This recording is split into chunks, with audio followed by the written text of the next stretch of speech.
কড়াই গরম হয়ে গেছে, তেল দিয়ে দিলাম, এবার দুটো কাঁচা লঙ্কা আর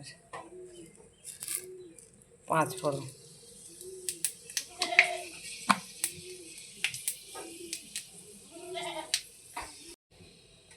লঙ্কা 5 ফোড়ন গরম হয়ে গেছে, ভাজা হয়ে গেছে। এবার দিয়ে দেবো লঙ্কা কুচি, পেঁয়াজ কুচি, রসুন কুচি, এগুলো সব দিয়ে দেবো। এগুলোকে ভেজে নেবো লাল লাল করে।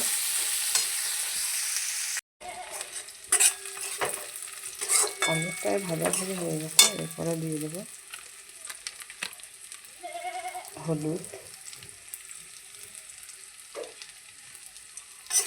আগুয়া নেড়ে নেবো। এরপরে কাশ্মীরি লঙ্কা করে দেবো।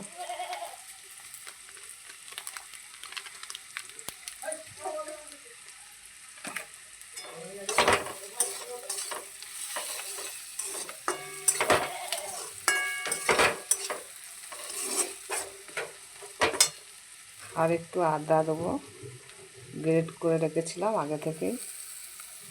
প্রথমেই দিলাম না এই কারণে যে কড়াইয়ে লেগে যাবে বলে। তো দিয়ে দিলাম, এটা ভেজে নেব।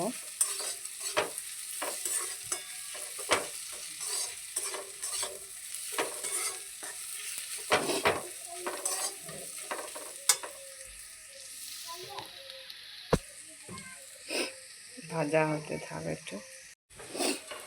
বন্ধুরা দেখো আমার ভাজা হয়ে গেল। এগুলো এইসব উপকরণগুলো সব ভাজা হয়ে যাওয়ার পরে এবার দিয়ে দেবো আলু।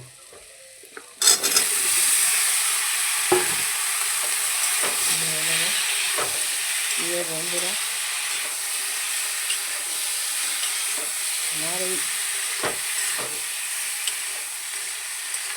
আলুগুলো ভাজা হয়ে গেল।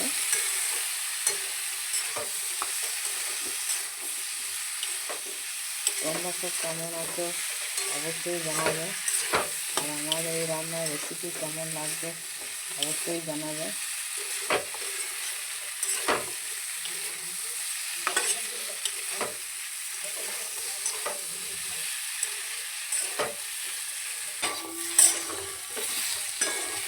আলুগুলো আমার কাঁচা হয়ে গেলে এবার দিয়ে দেবো জল।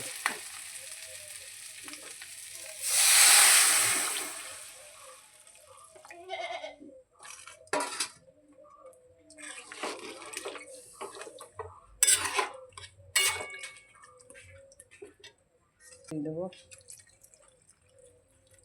সিদ্ধ হবে আলুগুলো। এবার দিয়ে দেবো নুন।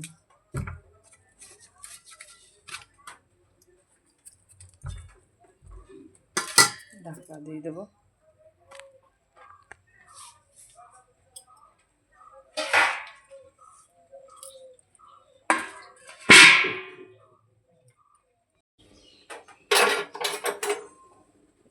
ঢাকা খুলে দেখবো।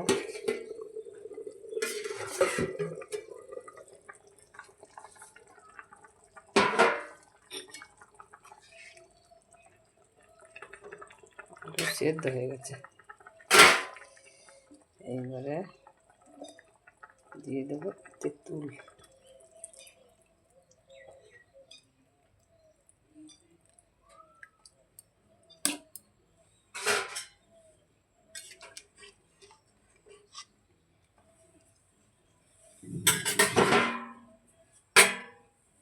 আর একবার ঢাকা দেবো।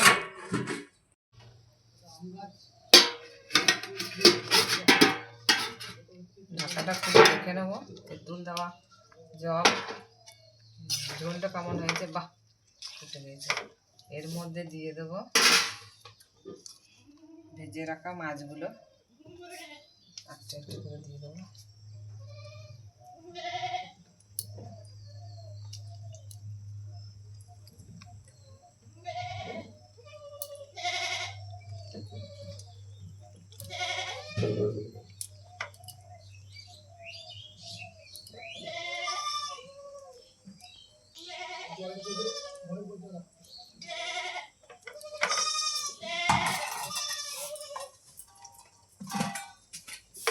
এরপরে একটু নুন দিয়ে দেবো,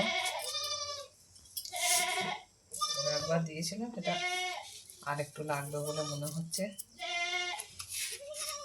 তাই দিয়ে দিলাম। এবার ঢাকা দিয়ে রাখবো।